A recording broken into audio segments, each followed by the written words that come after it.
It was the early 2000s. SpongeBob Mania was beginning to pick up steam, and SpongeBob was one of, if not the biggest program airing on television.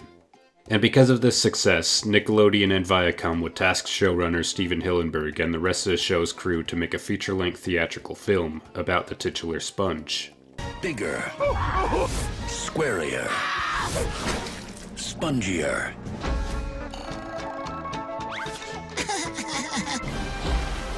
The SpongeBob SquarePants Movie. Hillenburg would ultimately decide to turn down this request out of fear that the show's formula might not translate well into a 75-minute-long movie. But the prospect of doing a SpongeBob movie would continue to stay in the back of his mind, until he watched the movies The Iron Giant and Toy Story with his son. These films gave him inspiration on what direction to take with the SpongeBob movie. He knew that making a 75-minute movie about SpongeBob wanting to make some jellyfish jelly would be a mistake. The movie had to be more meaningful than a standard episode of the series. The stakes had to be higher, and it had to tap into what made the character of SpongeBob resonate with people at its core. If you haven't noticed, this year the SpongeBob SquarePants movie turns 20 years old, and to say that the character of SpongeBob hasn't left an impact would be a huge understatement. In fact, it would be a straight-up lie. The show has become so large and so over-merchandised that even its creator got sick of seeing SpongeBob's face basically everywhere. In the current day, SpongeBob continues to be a staple of children's entertainment, and even a nostalgic icon among adults. And the show's popularity really began to snowball with the release of the original SpongeBob movie from 2004. Hey guys, let's go watch the SpongeBob SquarePants movie, 2004! So what better way to celebrate the 20th anniversary of this movie than to watch it and overanalyze it as much as possible? You know, for nostalgia. Oh, remember the PS2? Oh, remember DVD menus? Oh, remember the Nickelodeon Movies logo? I tell you man, kids these days don't know what they're missing.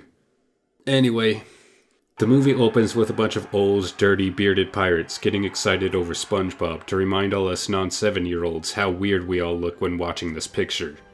But the real story of the movie begins with the No Cheese Dream sequence, which is our first introduction to SpongeBob in this movie.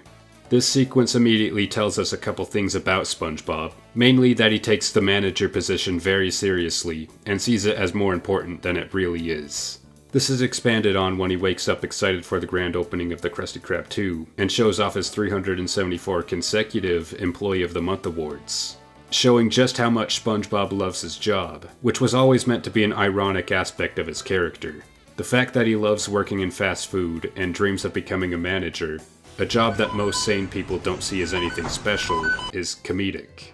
This tidbit about SpongeBob's character is pretty much a direct callback to the episode Employee of the Month from season 1 of the show. SpongeBob cares so much about his low-stakes job at the Krusty Krab, which is in perfect contrast to Squidward, who couldn't care less. Also, I guess this means that Squidward has been working in a job he hates for 31 years. That poor, poor tortured soul of a cephalopod. But I think just about everyone would agree that the manager of your local McDonald's is a silly and unimpressive position to want. But we're shown just how much this job means to SpongeBob that we're sold on it. We see how excited it makes him and how much it devastates him when he doesn't get the job, that we get behind becoming manager as being his primary motivation throughout the film.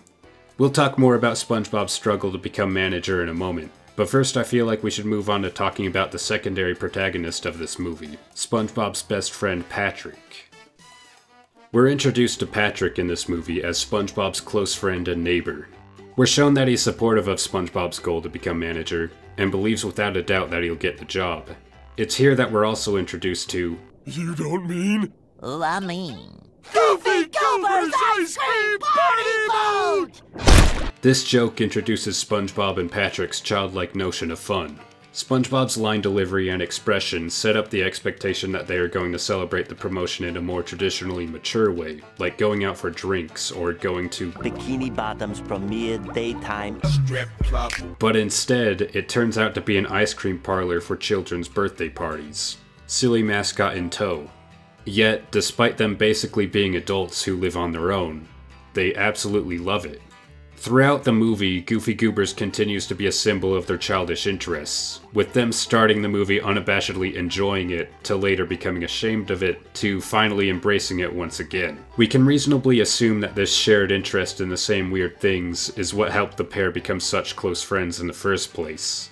They're almost always on the same page. If SpongeBob is being ridiculed for his idea to sell colored hamburgers, you can bet your millionth dollar that Patrick is the only other character that also thinks it's a great idea. In both the movie and the series, SpongeBob looks up to Patrick and often goes to him for advice. But there must be someone else who can help. Someone smart and wise with years of life experience. Patrick! In a behind-the-scenes interview for the movie, Tom Kenny, the voice of SpongeBob, says that SpongeBob thinks that Patrick is a genius who only ever has good ideas. And I think the reason why SpongeBob thinks that Patrick is so smart, despite it being blatantly obvious to everyone else that he isn't, is because unlike SpongeBob, Patrick doesn't really have any doubts about who he is or what he believes. Patrick thinks he knows everything, even though he literally lives under a rock. He knows absolutely nothing, but since he says things with so much confidence, the naive and unsure of himself SpongeBob has no reason not to believe him. You're right, Patrick. Have I ever not been right? This often leads the two of them into trouble, but in the movie Patrick's confidence in both SpongeBob and himself ends up being his biggest strength as a character. When SpongeBob is turned down for the manager job, Patrick is the only other person that knows that SpongeBob is more than capable enough for the position. He can't fathom why Mr. Krabs would think that SpongeBob is immature, even though he blows bubbles and eats ice cream and worships a dancing peanut. SpongeBob looks up to Patrick because Patrick is the kind of person that SpongeBob wants to be. He sees Patrick as somebody who can unapologetically wear Goofy Goober peanut party underpants and still be an intelligent and mature adult. Even if that second part isn't always true. Well, saying you're a kid, it's like saying I'm a kid. Here's your Goober meal, sir. This ultimately leads us into the central theme of the film. Maturity. A scary word for people that watch YouTube videos about SpongeBob. Or for people who make YouTube videos about SpongeBob. So let's rewind a little bit in the movie to where SpongeBob embarrasses himself in front of hundreds of people. Mr. Krabs tells SpongeBob that he gave the job to Squidward because he's more mature than him. Mr. Krabs likes SpongeBob and knows that he's a hard worker, but he just doesn't think that he's responsible enough to handle managing the Krusty Krab too. But honestly, is Squidward really that much more responsible than SpongeBob? Squidward doesn't really care about his job, and often slacks off when he should be working. Remember, no employee wants to be a Squidward. So why would Mr. Krabs think that he's the more responsible of the two? Well, it's because Squidward tries more to appear like an adult. Squidward is more concerned with giving off the impression that he's mature and knows what he's doing, even if that's not always the case. In the same behind-the-scenes interview that I referenced earlier, Clancy Brown, the voice of Mr. Krabs, said that Mr. Krabs is the only real adult in the regular cast. And at first this struck me as odd, because, well, what about Squidward? But after thinking about it, yeah, Squidward isn't quite as adult as he believes himself to be. He's definitely got more awareness of the world than SpongeBob and Patrick. But on more than a few occasions throughout the show, Squidward ends up enjoying a lot of the hobbies that he pretends to be above. And it's heavily implied that he actually does like SpongeBob despite how much he annoys him. I think it's likely that Squidward would actually really love a triple goober berry sunrise if he gave it a fair chance. So if things like playing with reef blowers and imagination boxes are enough to make someone considered not mature, then Squidward is only marginally more mature than SpongeBob at best.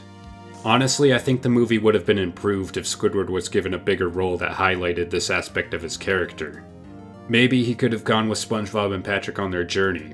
It could have led to more comedic scenarios, as well as highlighting a message about how there's more to maturity than simply not blowing bubbles. But then we would have lost a public radio joke, so I guess it was a good choice for him to stay behind.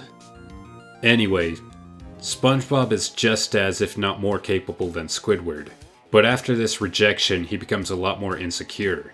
From this point on, he wants to be taken seriously and starts trying to act like a man or outright insisting to others that he is one. Well, I am 100% man! Most of the obstacles that he and Patrick face on their quest to get the crown, save the town, and Mr. Krabs challenge this.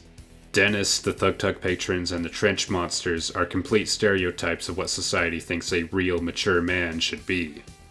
They're big, mean, tough, scary, and they hate baby stuff like goofy goobers and blowing bubbles. And regardless of not being manly, SpongeBob and Patrick are able to overcome each of them in their own unconventional way. And luck, a lot of luck, they get out of most situations through luck actually. But the whole movie is about challenging what it means to be a real adult. I know some will say that I'm looking too deep into this, and that SpongeBob and Patrick are literally kids, and that the movie is more like a kid's power fantasy, not really a commentary on social expectations of adulthood. And my answer to that is that it's both. This movie focuses a lot on the kid power sort of motto that Nickelodeon had going on at the time. And what's so wrong with being a kid anyway? Kids rule! And SpongeBob and Patrick can be described as Kids living without parents in a way.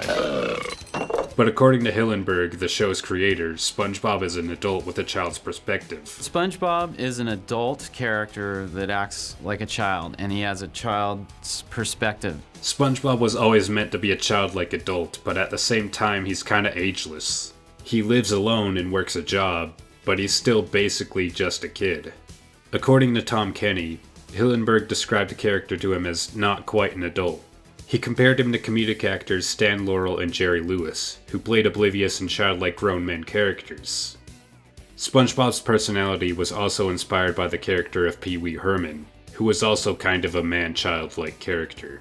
Plus, we've already established that SpongeBob has been working at the Krusty Krab for at least 31 years, so even though he acts like a child, he is still technically an adult no matter how you slice it. But he's still very relatable to kids. And I think that's why SpongeBob is kind of a brilliant character in this movie. As a kid, you relate to him because everyone underestimates or talks down to him. And as an adult, you can still relate to him because social expectations are a load of barnacles. But the movie doesn't always support adults acting like kids. The frogfish uses the promise of ice cream to lure SpongeBob and Patrick into becoming its prey. A metaphor for the dangers of overindulging in our childhood pleasures. And how our nostalgia is being exploited to, okay, maybe I am looking too deep into this. But there's one more antagonist I feel like I need to touch on. Yeah, a certain one-eyed monster that I've been putting off talking about in this video for far too long. The Shell City Cyclops plays a pivotal role in the film's climax and serves as a metaphor for the over-commercialization of the SpongeBob brand, and how big business and humanity at large show little to no care for the environmental damage imposed on marine life, and how the— okay, I'll stop. I'll talk about Plankton now. Plankton works as the antagonist in this story because he's the character that underestimates and looks down on SpongeBob the most. He never sees him as a serious threat to his plans because, well, he's just a stupid kid.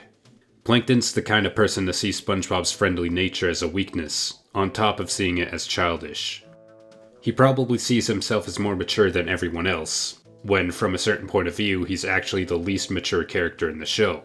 It might be easy to forget since most of us have been familiar with this character as far back as we can remember, but if you were to imagine a real person whose ultimate goal in life was to steal some guy's hamburger recipe, you'd realize how humorously pathetic it is. Stealing the Krabby Patty formula is fundamentally a very petty and childish thing to care about, and yet he thinks that SpongeBob is the dumb kid. So when SpongeBob proves to Plankton that he's more than a stupid kid at the end, it's satisfying. Which brings us to the end of the movie, and why it makes for a great ending to the show. Except, was the movie even supposed to end the show? This is an old rumor that's been said over and over again about this movie, that it was originally supposed to be the ending of the show. And it's pretty easy to make this assumption with how in the episodes that came after it, there was no Krusty Krab 2 and SpongeBob wasn't a manager. Life in Bikini Bottom weirdly returned to the status quo like the movie never even happened. After the development of Season 3, the show was put on hiatus to focus on the movie. By the start of the third season of the show, they had already made about 80 episodes. And after the third season, they had made over 100. And since the writers wanted to make stories that could only be SpongeBob stories, it became increasingly hard to think of episode concepts that weren't cliché or done before on other cartoons. According to Sam Henderson, the storyboard director for Season 2, Hillenburg said that he was going to end the show after Season 3 so that they wouldn't jump the shark. But because the show was such a cash cow, the station decided to continue it. After the movie wrapped up, Hillenburg was stepped down and storyboard director Paul Tibbitt would take over as showrunner. In regards to Steve's retirement from the show, Tibbett said that, quote, Hillenburg felt like he had done what he set out to accomplish, and he wanted to take a step back to try something different. A few other crew members would also leave after the movie, like creative director Derek Dryman and art director / supervising producer Nick Jennings, who were both involved with the initial conception of the series. Regardless of all this, the show would still be picked up for a 4th season immediately after production of the movie finished, and Hillenburg would retain a role as executive producer. With Hillenburg's departure and the Krusty Krab 2's absence in later episodes, fans of the show theorize that the movie is actually the series finale, and that it takes place at the end of the SpongeBob timeline chronologically, although this headcanon would be shot down by current showrunner Vincent Waller. And I don't think he's lying or anything. SpongeBob was never known to have a concrete chronology, and it's been so long since the SpongeBob movie that they probably don't want to be constricted by it, in case they want to make their own finale in the event that the show ends. Like that's ever gonna happen. But with all due respect to Vincent Waller, I think it's safe to assume that although everyone knew that SpongeBob would continue on after the film, Hillenburg wrote and directed it knowing that it would likely be the last time that he would be directly involved with the world and characters, at least for a while. So with that in mind, we're left with one final question. Why does the movie feel like a conclusion to the show to so many people? Well, for starters, the movie is somewhat an amalgamation of everything that came before it. It's got a lot of elements from the first 3 seasons smashed together.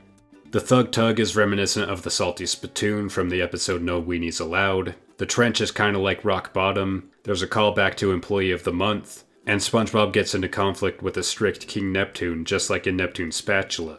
Although I guess these 2 Neptunes are 2 separate characters.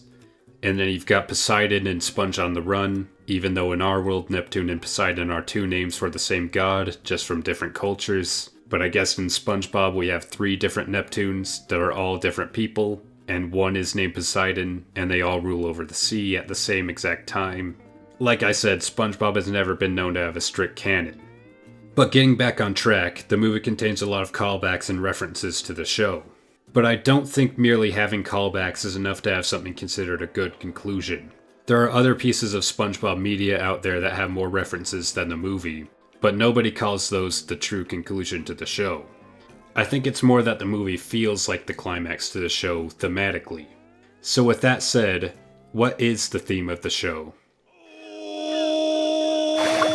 Who lives in a pineapple? No, not the theme song. I mean, what is SpongeBob about? If I were to ask you what SpongeBob's greatest character flaw is, what would be your answer? You might say that it would be his naivete. And yeah, SpongeBob's naive nature is what gets him into trouble in a lot of episodes. But it's not really something that SpongeBob ever tries to overcome.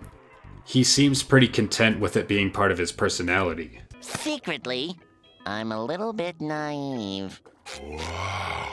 My point is, what's the goal that he most often pursues in those first 3 seasons? What does SpongeBob want? If we take a look at many of those early episodes, SpongeBob's goal is to gain the acceptance of those around him. He always wants to impress others or to prove something to them. He wants to prove that he's a good fry cook, that he's tough enough for the Salty Spittoon, that he's good enough for the Jelly Spotters, that he's assertive, and that he's not lame. A pitch Bible or a show Bible is a reference document that contains information on a show's universe and characters. And the SpongeBob Pitch Bible puts this aspect of SpongeBob's character into words better than I can. What does he want? He wants to fit in, but like a square peg in a round hole, he can't. An aspect about SpongeBob's character that I've always liked was how decidedly uncool he is. He's clean-cut, naive, and optimistic. There's hardly an ounce of cynicism in him. He's got these buck teeth, he wears a tucked-in shirt with a tie and occasionally thick-rimmed glasses. He gets overly enthusiastic over things like superheroes and blowing bubbles.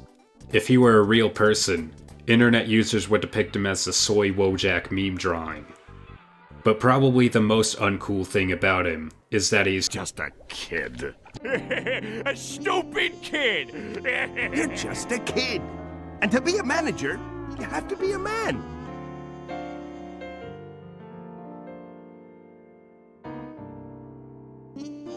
Help Wanted, the first episode of the series, is a story where SpongeBob wants to prove that he's capable to Mr. Krabs so that he can get the fry cook job. And the movie is a story where SpongeBob wants to prove that he's capable to Mr. Krabs, so that he can get the manager job. If the movie was the conclusion to the series, it would bring everything full circle in a way. It's like poetry, so if they rhyme. A scene that many people point to as a big emotional gut punch is where SpongeBob and Patrick are dried up by the lamp in Shell City. And for the longest time, I didn't really understand the hype. It kind of felt like just any other third act fake out low point in an animated movie. The movie itself even sort of makes fun of people getting emotional at the scene. But now I kinda get it. Because even if SpongeBob and Patrick really did die here, they still would have won. Okay, well, it would have been a bummer for them to die and have Mr. Krabs executed and Bikini Bottom plunged into a dystopia. But they would have won in a small way, because they proved that they were capable of making it to Shell City, even if no one but themselves will ever know. And I think that's what the movie is about. Anyone can accomplish great things, even if you're a goofball or a wingnut or just a kid. For a lot of people, the least cool thing that a person can be is a kid. Sure, every adult talks about how much they wish they were a kid again, but when you really think about it, being a kid sucks. Kids don't know or understand anything, they can't drive or take care of themselves physically or emotionally, nothing makes sense to them, and worst of all, nobody respects them. This is why SpongeBob wants to prove that he's mature. He wants to fit in, and his childishness is the main thing in the way of achieving this goal.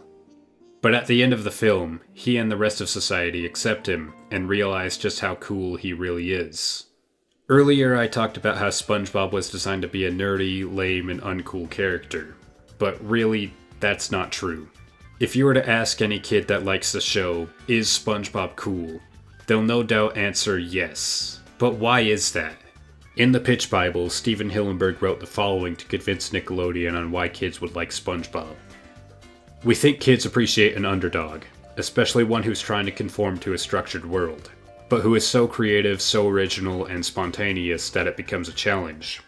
SpongeBob is an unwitting anarchist. His creative spirit, original thought, and incurable optimism make him a standout, a renegade, and a hero. When we watched SpongeBob as kids, we never thought of its secret meaning about society's expectations of maturity. We just thought SpongeBob was funny, and we saw that he annoyed stuck-up adults, and that made him cool. He shows kids that if they don't fit the definition of cool, then they shouldn't have to fundamentally change who they are. Instead, they should rewrite the definition. I don't want this video to give off the impression that I think this movie is secretly for adults. SpongeBob was always meant to be for kids.